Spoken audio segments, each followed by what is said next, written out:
like I just tweeted out, what would be the home run play for the Bears in the first round? What would be, is it a trade down and them still getting, like my answer to Tyler when he asked us in the pre-show fist fight, my would be a trade down, get another second round pick, and still getting one of the top tackles, whether it's Darnell Wright, whether it's Skoronski. What if Jalen Carter's available at 9?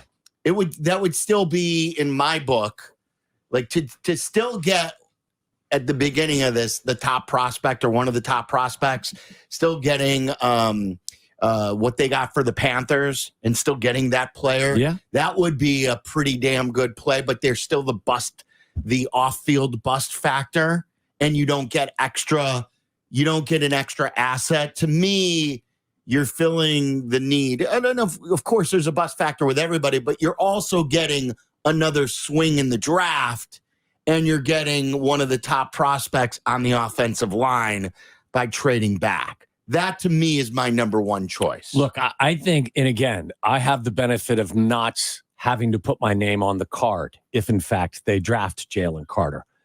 My concept or my thought with regard to them, if Carter falls to 9, is based totally around the concept that they have come to terms with who he is. They've done their due diligence. They think his motor will run hot enough when the game starts and he won't be a problem off the field. If they've come to that conclusion, then he's who you draft at 9. I just don't know what their background check tells them. Well, I think they'll definitely do their homework. They always have, even being in the building with guys that have had an issue come up or there's a questionable past. I mean, they've always done their due diligence. You know, I think the McCaskey family really believes in having great people in the building. I believe every general manager that's ever gone through there believes that as well. So if they do pick him at 9, which I don't think that they will. Is that because you think he'll be gone by them, or you think he's off their board? I think he'll be gone by then. I could see him going to Detroit early on. They have 2 first-round picks. I could see that happening. I could see Seattle, a team who lets everyone be who they are. Doesn't really matter what those issues can be on or off the field.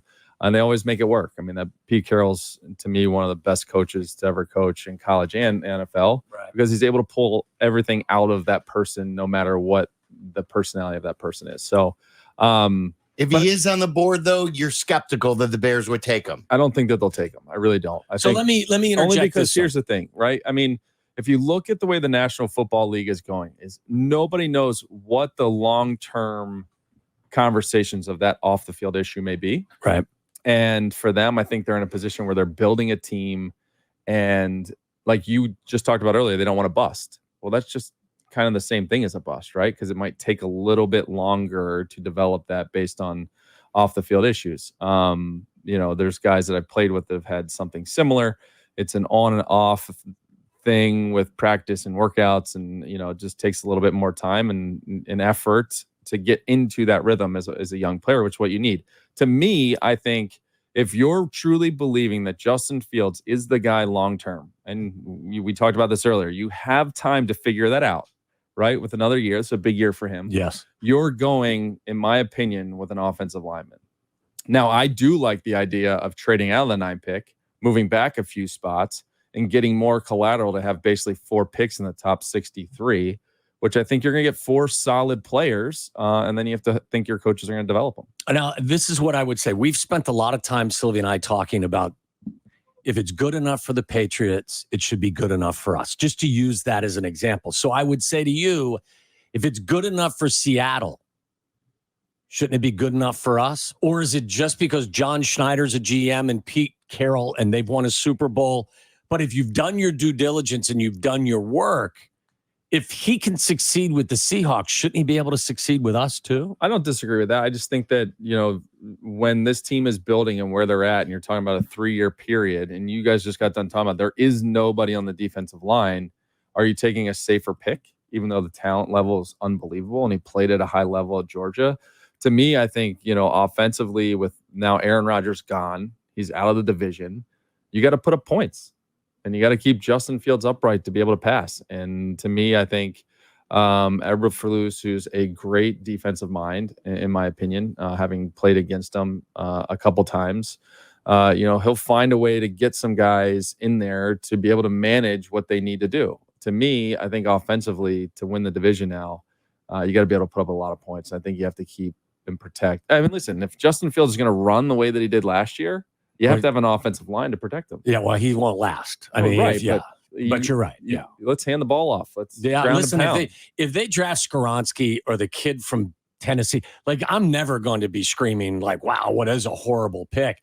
And if they trade down, I mean, that's what if you can get them and with a trade down. Yeah, like what if you can get one of them and then did you see the rumor too? There's a rumor going around that Paris Johnson, I forgot who it was. Was it Rappaport or it was Breer? It was one of the two who said that there's a lot of talk about Paris Johnson going earlier than a lot of people thought, and that Arizona could even take a guy like Paris Johnson at 3.